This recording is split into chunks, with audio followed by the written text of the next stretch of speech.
पापा, दूध पी लीजिए पापा। आपका व्रत है ना पापा। और देखिए, सुबह से आपने कुछ खाया भी नहीं है।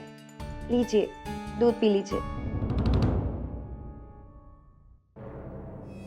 पापा,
ये बिजली को क्या?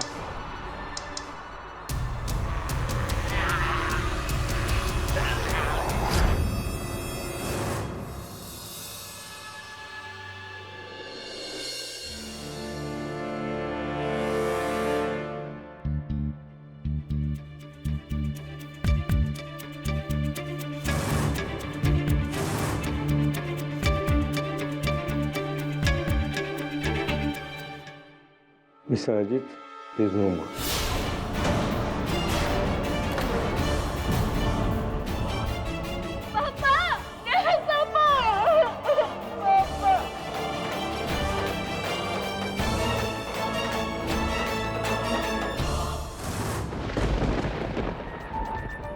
माचिस कहाँ है?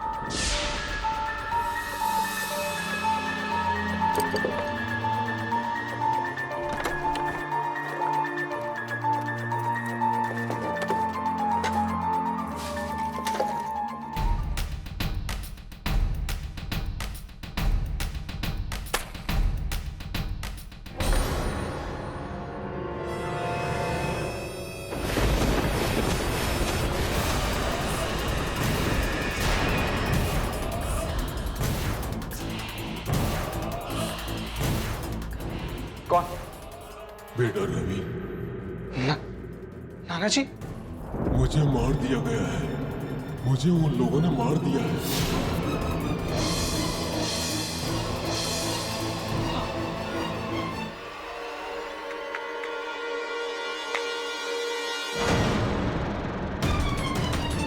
नाना जी,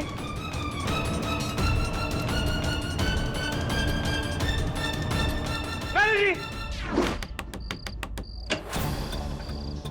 रवि, तुम यहाँ कैसे? नाना जी मर गए। तुम्हें कैसे मालूम? नाना जी,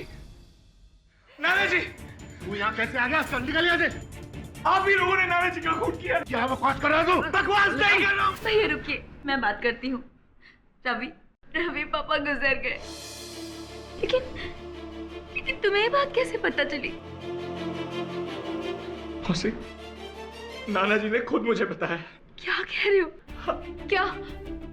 क्या बताया तुम्हें? नाना जी खुद मेरे घर आए थे और उन्होंने कहा कि पागल हो गया है तू? उनको मरे हुए तो 1 घंटा हो गया है। रवि, मेरी बात सुनो। रवि, पापा की मौत हार्ट अटैक से हुई है। डॉक्टर ने जांच भी कर ली है रवि। उन्हें किसी ने नहीं मारा, तो मेरी बात समझने की कोशिश करो।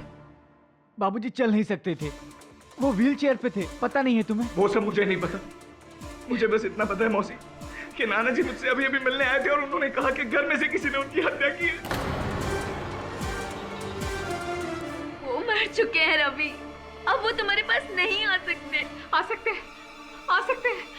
मैंने देखा है, मैंने अपनी माँ को देखा है। जतन, ये रवि बिल्कुल ठीक कह रहा है। बाबूजी को इसने पक्का देखा है। कैसी बातें कर रही हो पुष्पा? बाबूजी की आत्मा।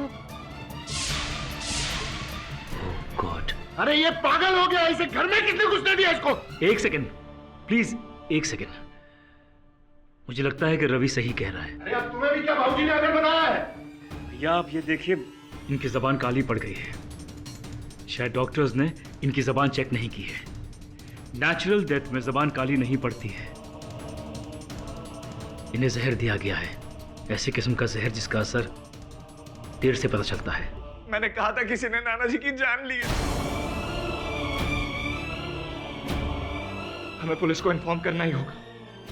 नाना जी का पोस्टमार्टम हमें करवाना ही होगा। पोस्टमार्टम? अरे तू पागल हो गया क्या?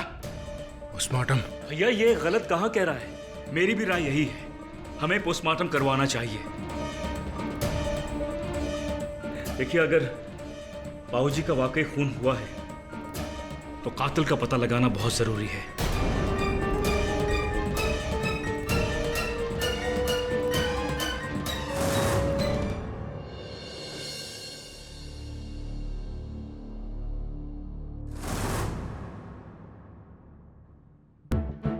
I am really sorry. वैसे दीनानाथ जी ने खाने में क्या खाया था? आई मीन जो आप लोगों ने नहीं खाया था। जी उन्होंने तो कुछ खाया ही नहीं था सुबह से। उनका तो व्रत था, बस वो नंदू ने प्रसाद लाके दिया था, वही खाया था। ये नंदू कौन है? फूल वाला है, हमारे घर फूल देने आता है। सर कमरे से ये प्रसाद मिला है।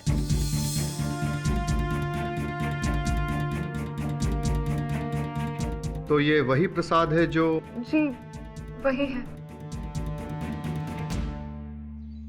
मिस्टर सतीश, आपका शक बिल्कुल सही निकला। दीनानाथ जी की मौत जहर से ही हुई है।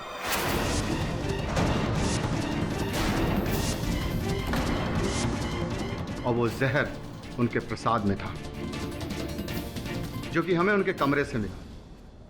जब हमने नंदू फूल वाले से तहकीकात की तो उसने हमें बताया कि वो प्रसाद उसे रवि ने दिया। रवि?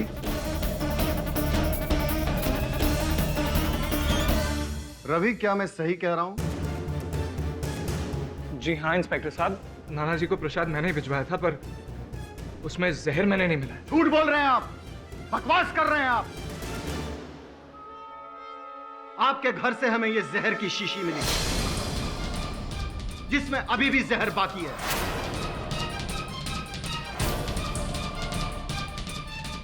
और यही नहीं, इसके पहले भी आपने दीनानाथ जी को मारने की कोशिश की। अरे इंस्पेक्टर साहब, अब ये कैसी बात कर रहे हैं? वो मेरे नाना जी, मैं उनका खून क्यों करूंगा भला? इसका फैसला तो अदालत करेगी। फिलहाल यू आर अंडर अरेस्ट। गिरफ्तार कर लो इसे।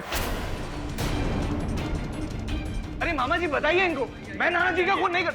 अरे छोड़िए यार इंस्पेक्टर साहब, मैं अपने नाना जी का खून नहीं कर सकता। रवि, तुम्हारी ये कहानी जितनी विचित्र है उतनी ही मनोरंजक भी। सुन के मजा आया, लेकिन विश्वास करना जरा कठिन है। ये भूत प्रेत की बातों पर, अंधविश्वास की बातों पर ना अदालत विश्वास करेगी ना मैं। इसलिए सच सच बताओ, कैसे पता चला तुम्हें अपने नाना जी के देहांत का? सर सच ही बता रहा हूं मैं आपसे। सर नाना जी मेरे सामने खड़े थे और उन्होंने खुद मुझसे कहा। अब अगर तब तक उनका देहांत हो गया था तो भूत ही होंगे ना सर? नहीं, ये तो मैं कह रहा हूँ कि भूत नहीं हो सकते ना। भूत नहीं होते हैं, नहीं प्रकट होते लोगों के सामने। सर प्लीज मेरी बात का विश्वास कीजिए। मैंने अपने नाना जी को नहीं मारा। मुझे नहीं मालूम ये सब क्या हो रहा है। मैं अपने नाना जी को नहीं मार सकता सर। योर ऑनर, ये केस बहुत ही सीधा साधा सिंपल सा केस है। 2+2 4 वाला इश्यू है। अदालत का ज्यादा वक्त बर्बाद होगा नहीं। दीनानाथ तिवारी जी, उनकी हत्या की गई है और जो सबूत और हालात है वो सारे इशारा कर रहे हैं कि दीनानाथ तिवारी जी की मृत्यु, उनकी हत्या उनके नाती यानी कि उनकी बेटी के बेटे रवि शर्मा ने की है। दीनानाथ तिवारी जी की मृत्यु जहरीला प्रसाद खाने की वजह से हुई थी। एक्चुअली ये प्रसाद जो है वो नंदू नामक एक फूल वाले ने दीनानाथ तिवारी जी को दिया था। वो रोज, नंदू जो है वो रोज फूल देने तो जाता था दीनानाथ तिवारी जी को, लेकिन उस दिन फूल बना के जहरीला प्रसाद खिला दिया। और एक बात पता चली योर ऑनर कि ये जो जहरीला प्रसाद है वो नंदू को दिया किसने? रवि शर्मा ने। मैं सिर्फ एक सवाल पूछना चाहता हूँ रवि शर्मा जी से योर ऑनर, इजाजत है? Thank you. बस इस सवाल का जवाब मिल जाए 10 मिनट में तो केस खत्म। उससे पहले लंच घर पे कीजिएगा जा। रवि जी ये बताइए कि ये जो प्रसाद दीनानाथ जी ने खाया, वो प्रसाद तुम्ही ने नंदू फूल वाले को दिया था? जी। नहीं, जी हाँ या जी ना? मिस्टर जायसवाल, क्या ये नहीं हो सकता कि रवि ने ही नंदू को वो प्रसाद दिया, लेकिन जिस समय प्रसाद दिया प्रसाद में जहर नहीं था, उसके पश्चात नंदू ने या किसी और ने उस प्रसाद में जहर मिलाया हो? संभव है? संभव हो सकता है, लेकिन एक चीज है जो मुझे समझ में नहीं आ रही, आप समझा दीजिएगा मुझे कि वो कैसे हो सकता है। योर ऑनर, ये जो बॉटल है जिसमें जहर है, और ये वही जहर है जो दीनानाथ जी के प्रसाद में था जो उन्होंने खाया और उनकी हत्या हो गई। ये जहर वाली जो बॉटल है, आधी बॉटल, वो रवि जी के कमरे से मिली। ये कैसे हो सकता है? खैर छोड़िए योर ऑनर, और एक बात है, ये चाकू तीसरा सबूत है रवि शर्मा जी के खिलाफ। इन पर रवि जी के उंगलियों के निशान हैं, और दीनानाथ जी की जब मृत्यु हुई उसकी पिछली रात ये चाकू दीनानाथ जी के बेडरूम की खिड़की के नीचे से मिला, बाहर की साइड। ये कैसे पहुंचा वहां पे? इस सवाल का जवाब देने के लिए मैं दीनानाथ जी के वॉचमैन गंगाराम को यहाँ पे बुलाना चाहूंगा, योर ऑनर। इजाजत है? हाँ साहब, उस रात जब हम अपनी ड्यूटी कर रहे थे तो हमने बाबूजी के कमरे के नीचे किसी को देखा था। वहीं रुको! हमारी आवाज सुनने के बाद वो भाग गया था। हमने वहां जाकर देखा तो जमीन पर एक चाकू पड़ा हुआ था। हमने वो चाकू उठाकर जतिन बाबू को दे दिया। योर ऑनर, वो चाकू जतिन ने पुलिस के हवाले कर दिया, और फॉरेंसिक रिपोर्ट के अनुसार उस चाकू पर जतिन और गंगाराम जी के अलावा सिर्फ रवि की उंगलियों के निशान हैं। ऐसा तो केस खत्म हो चुका है, लेकिन फिर भी पाठक साहब आप कुछ पूछना चाहे तो प्लीज। पूछ ही लेता हूं मैं, आपकी दलील को खत्म कर देता हूं। भाई ये बताओ कि जो कह रहे हो आप, जिस व्यक्ति को भागते हुए देखा, उस व्यक्ति का चेहरा देखा था? नहीं साहब, बहुत अंधेरा था वहाँ। इसका अर्थ ये होता है कि आप विश्वास से नहीं कह सकते हैं कि वो व्यक्ति रवि ही थे। नहीं साहब, हम कहाँ कह रहे हैं, ये तो ये वकील साहब कहे जा रहे हैं। नहीं मतलब रवि जो चाकू पे रवि के उंगलियों के निशान मिले। योर ऑनर, जायसवाल साहब पता नहीं चाकू को लेकर क्या सिद्ध करना चाहते हैं, क्योंकि दीनानाथ जी की हत्या, उनकी मृत्यु इस चाकू के कारण तो हुई ही नहीं है। आप आज्ञा दें तो मैं अपने मुवक्किल रवि से चंद प्रश्न करना चाहूंगा। इजाजत है? धन्यवाद। रवि, जब आपको अपने नाना जी के मृत्यु के बारे में पता चला और आप उनके घर पहुंचे और सबके सामने आपने ये भावना प्रकट की कि उनकी मृत्यु स्वाभाविक रूप से नहीं हुई, उनकी हत्या की गई है, कि किस कारणवश आपने ऐसा कहा था? जी, वो मुझे किसी ने बताया था। अच्छा, किसने? मेरे नाना जी। यस योर ऑनर, उस रात नाना जी खुद मेरे घर आए थे। नाना जी?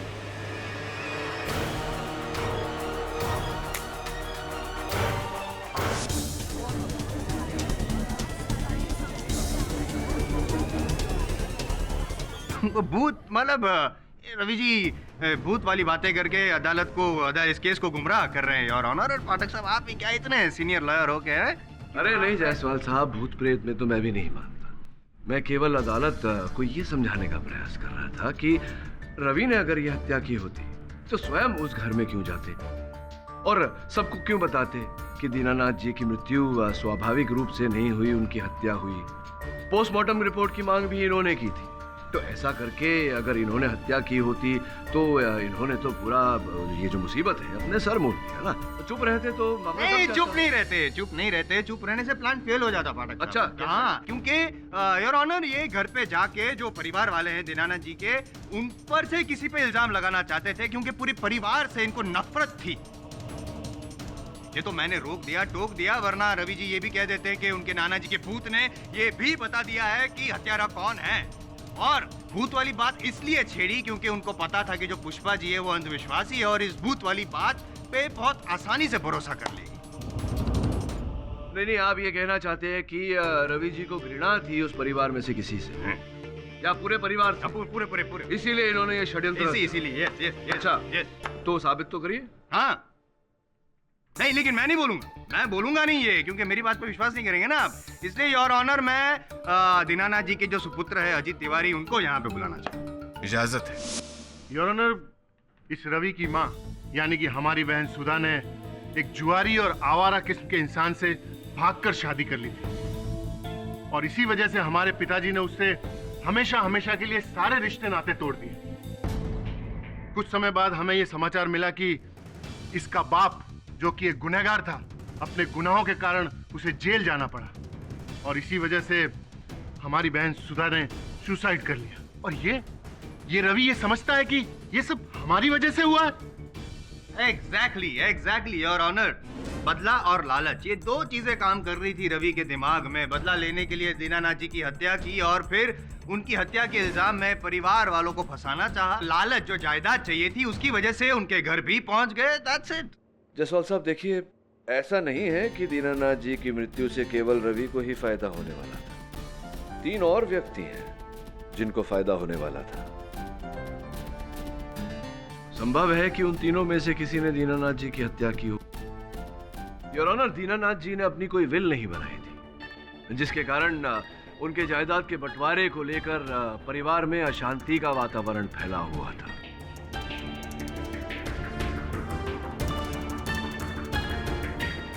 इस बात की पुष्टि के लिए मैं उनके घर के पुराने नौकर बिंदा जी को कटघरे में बुलाने की अनुमति चाहता हूँ। अनुमति है। बाबूजी और उनके बेटों में तो कभी बनती ही नहीं थी।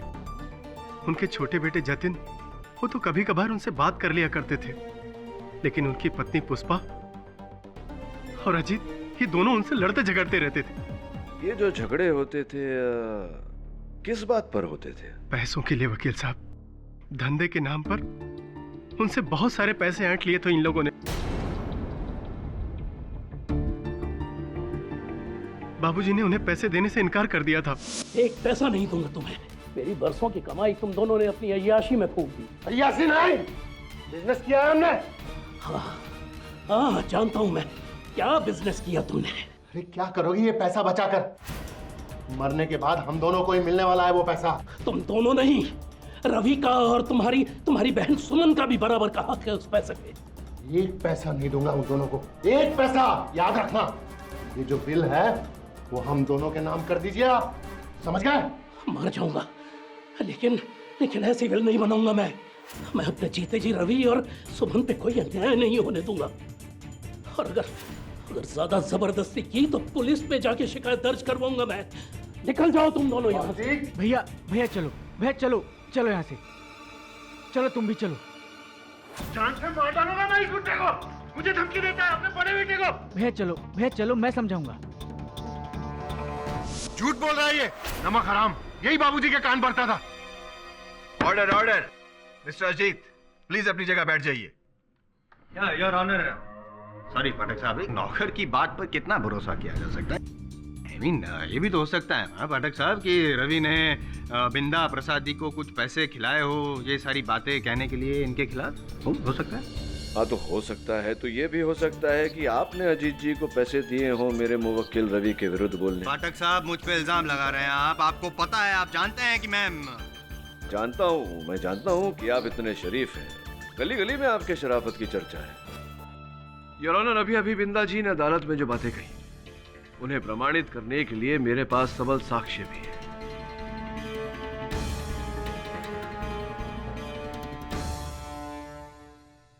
रवि, ये जो प्रसाद तुमने नंदू द्वारा भेजा था अपने नाना जी को, इस प्रसाद के अतिरिक्त भी कोई तुम्हारे और नाना जी के बीच में कोई आदान प्रदान चल रहा था?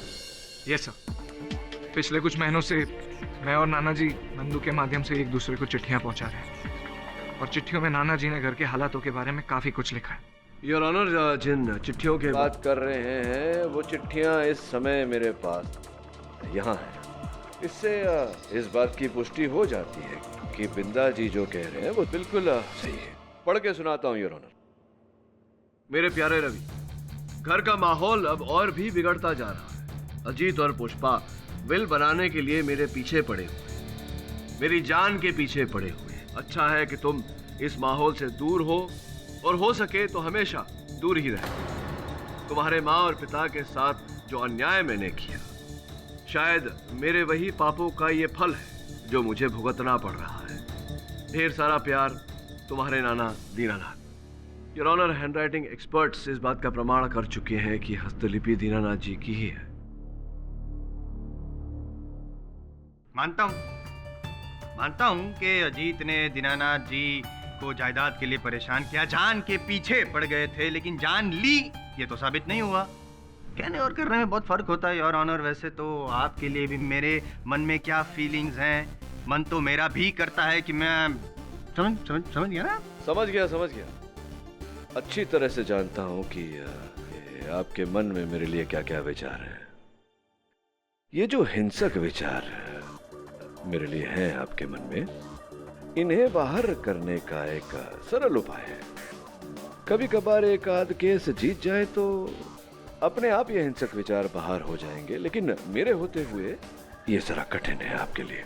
जायसवाल साहब, कोशिश तो कर ही सकते हैं। जरूर कोशिश करूंगा। फिलहाल ये केस जीतने की कोशिश करूं with your kind permission sir? Please.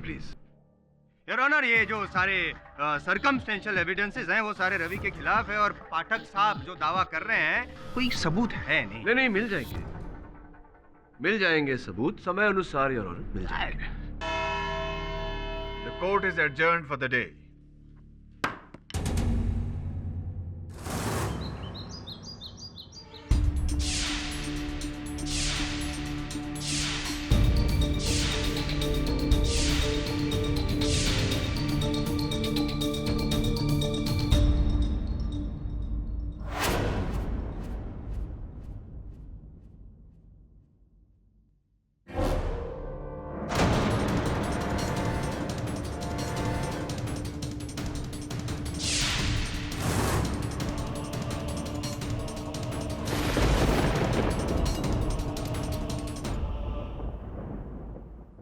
Nandu, तू यहाँ क्या कर रहा है? भाभी जी वो मंदिर में माला चढ़ाने आया था।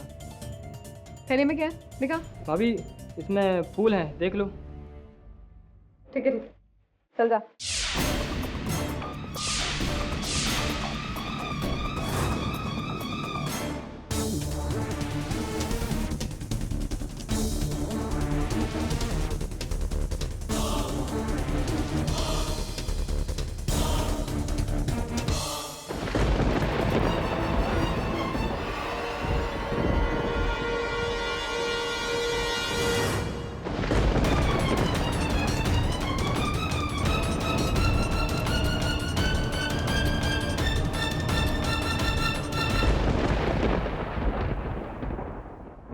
वरुण, हर केस समान तो होता नहीं।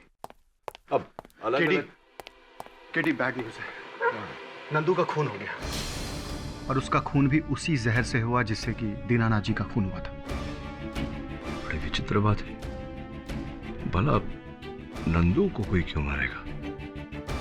ये जहर उसे दिया कैसे गया था सिंह साहब? ये तो पता नहीं चला है, लेकिन जब हमने उसकी खोली में जाकर के पूरी छानबीन की तो हमें वहां पर कुछ खाने की चीज भी नहीं मिली। लेकिन एक विचित्र बात यह निकली कि उसकी खोली से हमें 20,000 रुपए का बंडल मिला। सर, जिसके घर में खाने को कुछ नहीं, उसके पास 20,000 रुपए आए कहां से? सोचने वाली बात है। सवेरे नंदू कहाँ गया था ये पुलिस ने पता लगाया है? हम उन सभी जगहों पे गए जहां वो फूल लेके जाता है, लेकिन वो आज सिर्फ दीनानाथ जी के घर गया था। लेकिन जब हमने उसके फूल की थैली को देखी, सारे के सारे फूल जस के तस रखे हुए हैं। केडी, मुझे पूरा शक है उसने दीनानाथ जी के ही कमरे से 20,000 रुपए चुराए। क्यों? ऐसा क्यों लग रहा है आपको सिंह साहब? हमें पुष्पा ने बताया कि आज उसने सुबह सुबह नंदू को दीनानाथ जी के कमरे से बाहर निकलते देखा और उस वक्त नंदू के अलावा और कोई नहीं था उस कमरे में। मुझे पूरा शक है, शक ही नहीं बल्कि यकीन है कि ये पैसे उसने उनके कमरे से चुराए हैं। हो सकता है। इतने वर्षों से नंदू दीनानाथ जी के कक्ष में जाता था फूल रखने। दीनानाथ जी पैसे कहाँ रखते थे ये तो उसे पता ही होगा। प्रश्न अभी भी वही है कि अंततः नंदू को कोई क्यों मारेगा? सिंह साहब, पता लगाइए कि नंदू को कैसे जहर दिया गया था। Yes KD, and I will let you know. Thank you.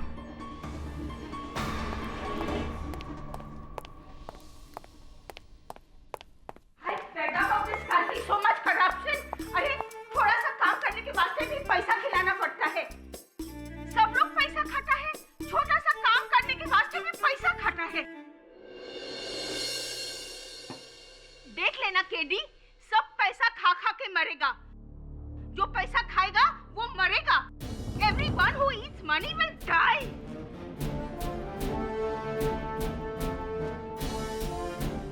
Nandu भी पैसे खाकर मरा क्या? योर ऑनर, ये सत्य है कि दीनानाथ जी की मृत्यु विष के सेवन से हुई है। किंतु वो विष उस समय उस प्रसाद में नहीं था जो प्रसाद रवि ने नंदू के द्वारा उन्हें भिजवाई थी। उस प्रसाद में बाद में जहर डाला गया ताकि इस हत्या का दोष रवि पे डाला जा सके। नहीं, अगर ऐसा जैसा आप कह रहे हैं वैसा है तो फिर दीनानाथ जी के शरीर में वो जहर आया कहाँ से जब प्रसाद में था ही नहीं। नहीं, इसलिए बोल रहा हूँ मैं क्योंकि जो स्टमक वॉश किया गया दीनानाथ जी का, उससे ये साबित होता है कि दिन भर में दीनानाथ जी ने कुछ भी नहीं खाया था सिवाय ये प्रसाद। तो फिर वही सवाल पूछ रहा हूँ कि दीनानाथ जी के पेट में वो जहर आया कहाँ से?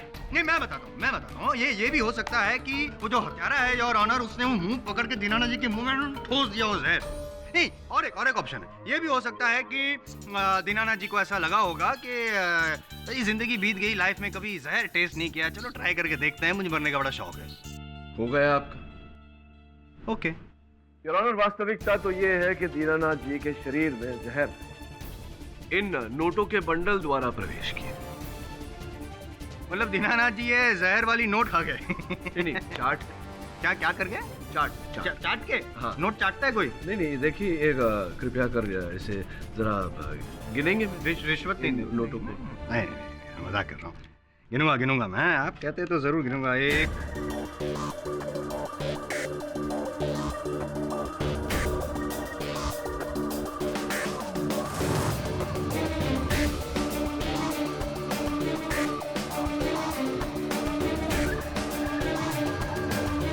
क्या कर रहे हैं आप? चाट रहे हैं अपनी उंगली? मैं चाट रहा हूँ। हाँ, बिल्कुल इसी प्रकार से योर ऑनर, किसी ने दीनानाथ जी को ये नोटों का बंडल दिया, इन नोटों पर विष लगाकर।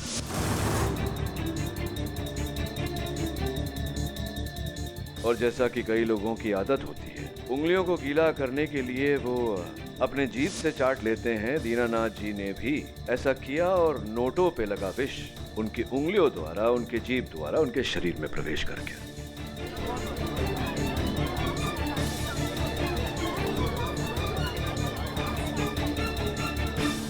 गिनती करने के बाद योर ऑनर, नोटों का ये बंडल दीनानाथ जी ने सुरक्षित स्थान पर रख दिया, किंतु विष का असर उन पर होने लगा।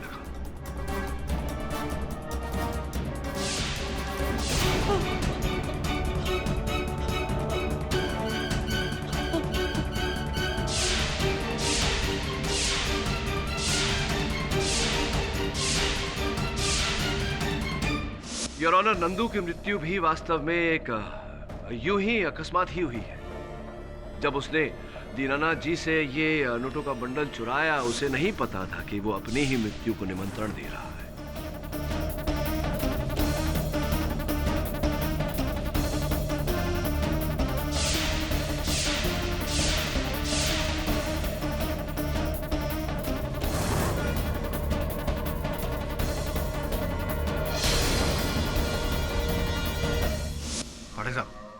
ग्रेट यार, रियली। नहीं, आपने ये तो बता दिया कि दीनानाथ जी और नंदू की मौत कैसे हुई। अब प्लीज ये भी बता दीजिए ना कि ये जो जहर वाला नोटों का बंडल है वो दीनानाथ जी को किसने दिया, प्लीज बता।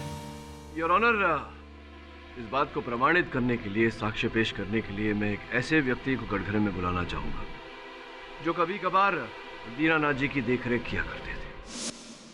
हाँ, कभी कभी मैं अपने पापा को कुछ पैसे दे दिया करता था, लेकिन इतने पैसे देने की मेरी हैसियत नहीं। वैसे भी मेरे घर में मेरे बड़े भैया और मेरी वाइफ पुष्पा ही सब काम हैंडल करते हैं। हो सकता है ये रुपए आपने किसी और से लेकर दिए हो। हाँ, ऑब्जेक्शन योर ऑनर।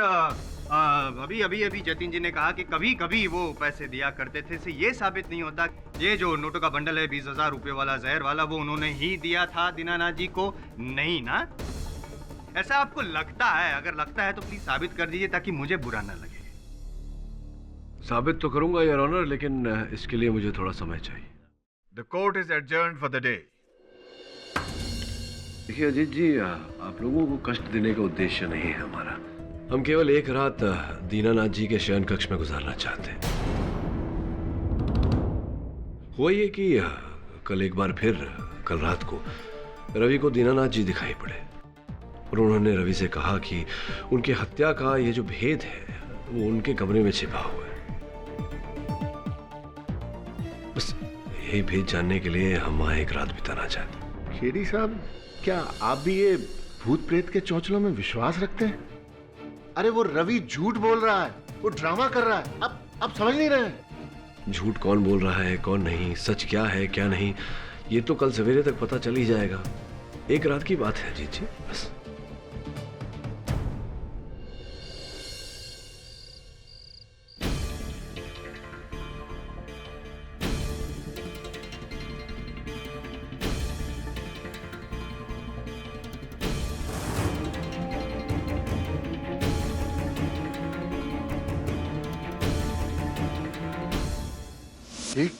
ये वकील ने अब एक नया ड्रामा शुरू कर दिया। ये बुढ़ा हमें मरने के बाद भी चैन से जीने नहीं देगा। भाई साहब ऐसा मत कहिए, बाबूजी की आत्मा बुरा मान जाएगी। पुष्पा, अरे मैं सच कह रही हूँ भाई साहब, बाबूजी की आत्मा यही कही है। मैंने भी अपनी माँ की आत्मा को देखा था, देखना उसको भी दिखाई देगी, मुझे यकीन है।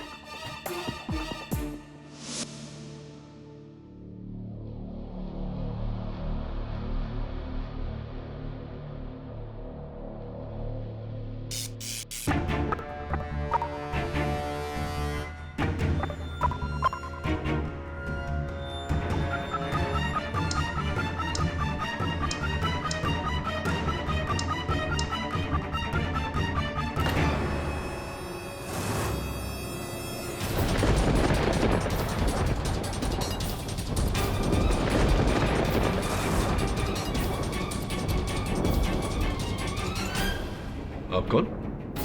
मैं दीनानाथ तिवारी। लेकिन दीनानाथ तिवारी जी का तो देहांत हो गया है। मैं मरा नहीं हूं, मुझे मार दिया गया है और मुझे मारने वाले का नाम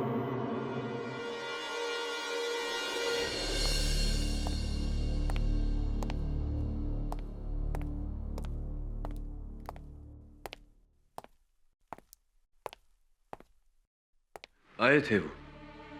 कौन? आपके पिताजी दीनानाथ जी।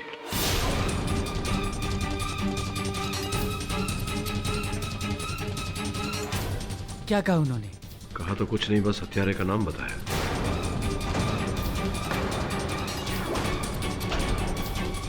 सर, किसका नाम बताया उन्होंने? पुलिस को बताऊंगा ना।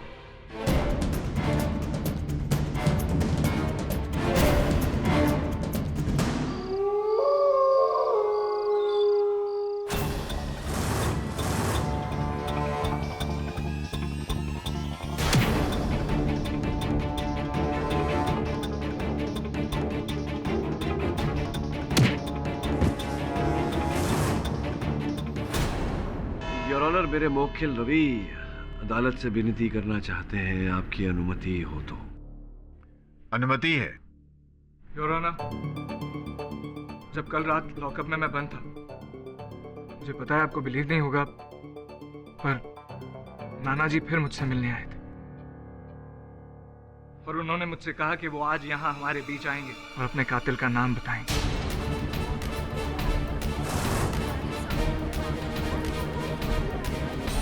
मिस्टर रवि शर्मा, आपको यह पहले भी बताया जा चुका है कि अदालत भूत प्रेत या अंधविश्वास को नहीं मानती। दीनानाथ जी मर चुके हैं, वो अदालत में नहीं आ सकते। लेकिन योर ऑनर, मुझे विश्वास है कि अगर मैं उनको बुलाऊंगा तो वो जरूर आएंगे, क्योंकि उस रात भी तो वही आए थे ना मेरे पास, वरना मुझे कैसे पता चलता कि उनकी हत्या हुई। योर ऑनर, मुझे लगता है कि अगर रवि का विश्वास इतना अटल है तो एक अवसर दिया जाना चाहिए। हाँ, बराबर, मौका देना चाहिए। मैं भी मानता हूँ योर ऑनर, मौका देना चाहिए, भले ही अदालत का वक्त बर्बाद होगा, और क्या। सुनिए, इनके सर पर हत्या का गंभीर आरोप लगा है। मुझे लगता है योर ऑनर कि इन्हें अपने बचाव में बोलने का एक अवसर देना उचित रहेगा। ठीक है मिस्टर पाठक। मिस्टर रवि शर्मा, मुझे उम्मीद है कि आप जानते हैं कि आप क्या कर रहे हैं। यस योर ऑनर, मुझे पूरा विश्वास है कि मैं जो कुछ भी करने जा रहा हूँ वो ठीक है। बस मेरी एक दरख्वास्त है कि बस कुछ समय के लिए आप ये कोर्ट रूम की रोशनी थोड़ी कम कर दें, प्लीज। इजाजत है। Lights off please.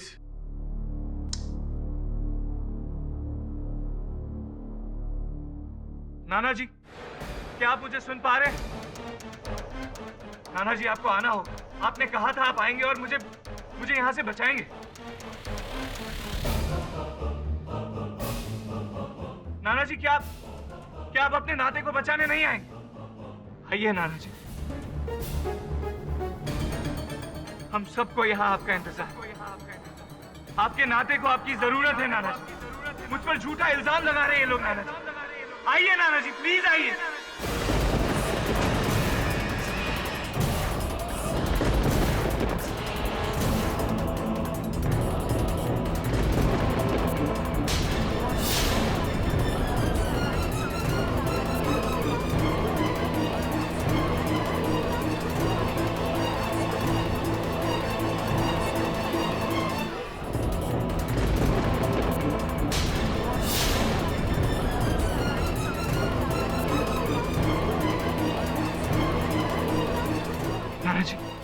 आप आ गए। मैं हूँ दीनानाथ। मैंने कहा था ना आपसे। नाना जी क्या आप हमें बता सकते हैं कि असल हत्यारा कौन है? जी हाँ, मैं बताऊंगा। मुझे मेरी बेटी सुमन ने मारा है।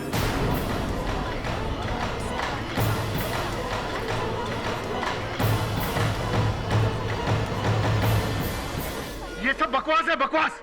प्लीज लाइट्स ऑन करवाइए।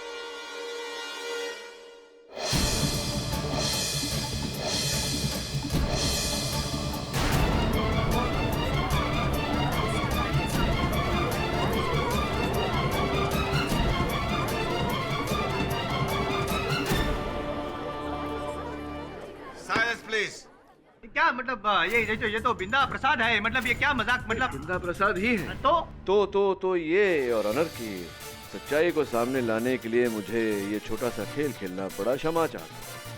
वास्तविकता में मेरे मुवक्किल को वहां लॉकअप में कोई भूत दिखाई नहीं पड़ा। जो भूत दिखाई पड़ा था घर में, वो भूत नहीं था यार, वो भी बिंदा प्रसाद ही थे। बिंदा जी आगे की कहानी आप बताएंगे अदालत को या मैं ही? नहीं जी, मैं बाबूजी के बेटे जायदाद के लिए उनसे हमेशा लड़ते झगड़ते रहते थे। और ये अजीत जी, ये तो हमेशा उन्हें मार डालने की धमकी दिया करते थे। जिस दिन बाबूजी की मौत हुई ना, उस दिन हम समझ गए सरकार कि इन्हीं लोगों में से किसी ने बाबूजी को मार दिया।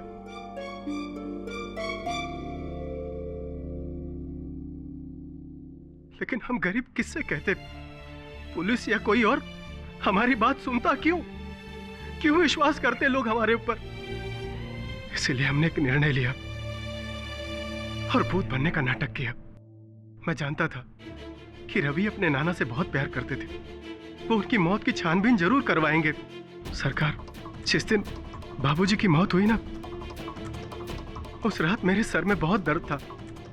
मैं अपने कमरे में सोया हुआ था और जैसे ही पुष्पा और सुमन वगैरह के रोने की आवाज आई, मैं समझ गया साहब कि मेरे बाबूजी की मौत हो गई। मेरे बाबूजी को मार दिया इन लोगों ने।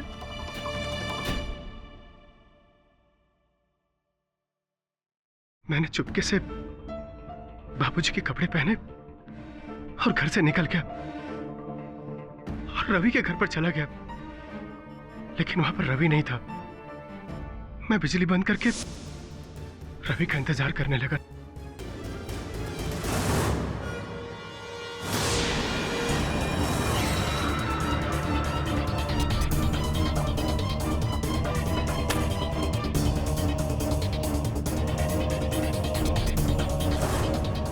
योर ऑनर, मैं आरंभ से ही जानता था कि भूत के भेष में कोई अपनी ही बात कहने का प्रयास कर रहा है। इसीलिए इस भूत के भेद को जानने के लिए मैंने एक रात दीनानाथ जी के कक्ष में बिताई। तो पता चला कि आप कौन? मैं दीनानाथ तिवारी। लेकिन दीनानाथ तिवारी जी का तो देहांत हो गया। मैं मरा नहीं हूँ, मुझे मार दिया गया है और मुझे मारने वाले का नाम मेरी बेटी सुमन ने मारा है। अरे सुनिए दीनानाथ जी, एक बार अपनी शक्ल तो दिखाई। और उसके पश्चात योर ऑनर बिंदा जी ने मुझे पूरी सच्चाई बताई। इन्होंने सुमन जी का नाम केवल इस कारण लिया क्योंकि इन्होंने सुमन जी को देखा था दीनानाथ जी को 20,000 रुपए देते हुए। योर ऑनर, आपकी आज्ञा हो तो मैं सुमन जी को कटघरे में बुलाना चाहूंगा। अनुमति। जी हाँ, वो पैसे मैंने ही पापा को दिए थे। नहीं, पैसे तो दिए, अच्छी बात है, लेकिन उन्हें मारा क्यों आपने? मैंने? नहीं नहीं जज साहब, ये झूठ है। मैंने अपने पापा को नहीं मारा जज साहब। केडी साहब, मेरा विश्वास करिए, मैंने अपने पापा को नहीं मारा। योर ऑनर, उस दिन दीनानाथ जी के घर जाने के पीछे उद्देश्य मेरा दो तरफा था। एक और कि मैं भूत के उस भेद को खोलूं जो मैंने बिंदा के रूप में खोला। दूसरा ये कि मैं असल हत्यारे को पकड़ूं। जब बिंदा ने मुझे हत्यारे का नाम बताया तो मैंने बाहर जाकर आए थे। वो कौन? आपके पिताजी दीनानाथ जी। क्या कहा उन्होंने? कहा तो कुछ नहीं, बस हत्यारे का नाम बताया। मैंने ये इसलिए किया क्योंकि मैं जानता था कि असल हत्यारा सुमन हो या कोई और, वो हड़बड़ा जाएगा और अपनी हड़बड़ाहट में मुझ पर आक्रमण करेगा, जो कि हुआ यार।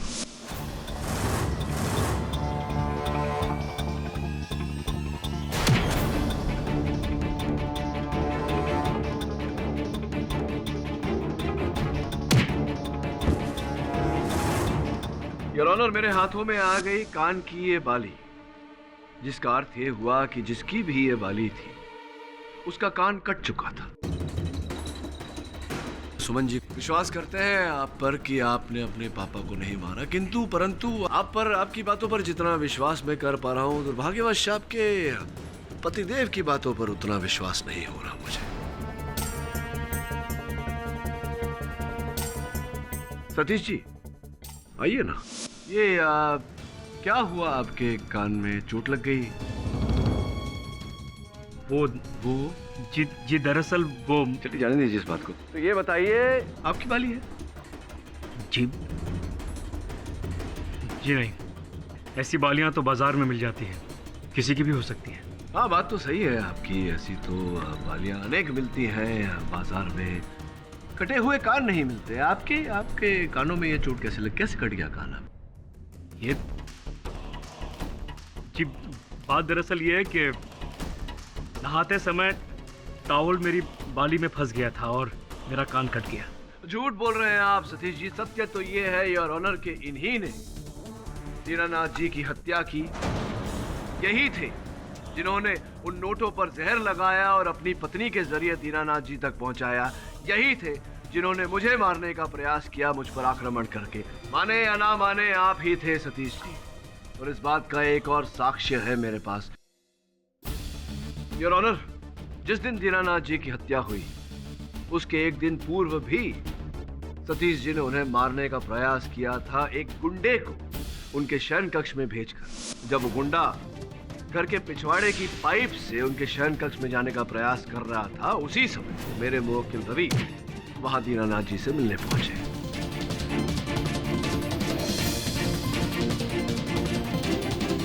उसी गुंडे बब्बन को मैं कटघरे में बुलाना चाहूंगा। हाँ, तो बब्बन साहब, ये बताइए कि ये जो दीनानाथ जी की हत्या आपको करने को कही गई थी, किसने रुपए दिए थे? ये सतीश साहब।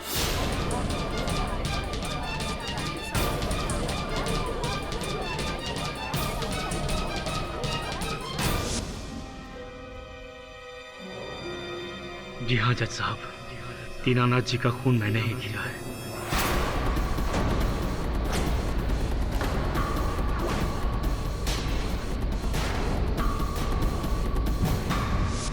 मेरा धंधा बिल्कुल चौपट हो गया था, मुझे पैसों की सख्त जरूरत थी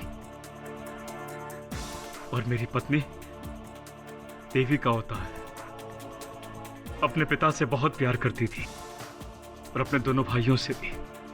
मेरे कहने के बावजूद ये अपना हक नहीं मांगना चाहती थी और मैं अच्छी तरह जानता था। इसके ये दोनों कमीने भाई अपने बाप को टॉर्चर करके उनकी सारी जायदाद खुद के नाम पर लिखवाने के लिए तैयार बैठे थे। पर अगर ऐसा हो जाता जज साहब तो मेरे हाथ एक ढेला नहीं आता। इसीलिए मैंने प्लान बनाया कि मैं दीनानाथ जी को मार डालूंगा। मैंने बब्बन को भेजा कि वो दीनानाथ जी को मार के उनके कमरे की कुछ चीजें चुरा लें, ताकि हत्या और लूट का मामला लगे। लेकिन ये रवि वहां पहुंच गया और इसने मेरा प्लान फ्लॉप कर दिया। फिर दूसरे दिन मैंने नोटों पे जहर लगा के सुमन के जरिए नोट दीनानाथ जी को पहुंचा दिए। योर ऑनर, मेरी पत्नी बिल्कुल निर्दोष है। इस बेचारी को तो यह तक नहीं पता कि नोटों पर जहर लगा था। मैं केमिस्ट्री का स्टूडेंट रह चुका हूं, जहर की अच्छी पहचान है मुझे। मैंने नोटों पर ऐसा जहर लगाया जिससे यह साबित हो जाए कि मरने वाले की डेथ नेचुरल तरीके से हुई है, किसी को शक भी नहीं होगा और दीनानाथ जी की जायदाद बेटे और बेटियों में बराबर बांट दी जाएगी। लेकिन ये रवि, इसने फिर मेरा प्लान फ्लॉप कर दिया। एन वक्त वहां पहुंच के इसने पोस्टमार्टम का बखेड़ा खड़ा कर दिया। उसी वक्त मैंने डिसाइड कर लिया कि मैं इस रवि को इसके ही जाल में फंसा दूंगा। योर ऑनर, मैंने रवि को वो प्रसाद नंदू को देते हुए देख लिया था।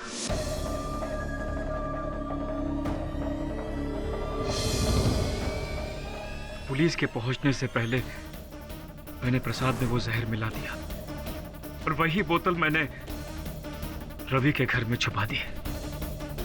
मेरी किस्मत बुरी थी जज साहब। अगर नंदू ने वो नोट नहीं चुराए होते और नोट गिनते वक्त उसकी मौत नहीं हो गई होती तो मैं कभी पकड़ा नहीं जाता। दुर्भाग्यवश आपकी किस्मत आपको धोखा देगी। The defence rests your honour. Satish Mishra के इकबाले जुर्म के बाद यह अदालत उन्हें गिरफ्तार करके उन पर केस चलाने का आदेश देती है और मिस्टर रवि शर्मा को बाइज्जत बरी करती है। The case is closed. Phadak साहब। हाँ जी सर। इस बार भी जीतने के लिए आपने वो पैतरा जो यूज किया है, वो भूत वाला, मुझे पता था भूत भूत कुछ होते नहीं। नहीं, देखिए ये भ्रम में मत रहिएगा, क्योंकि अक्सर जो होता है वो दिखता नहीं और जो दिखता है वो होता नहीं। एक मिनट क्या? मैं कुछ समझा नहीं। समझे नहीं? यही तो प्रॉब्लम है।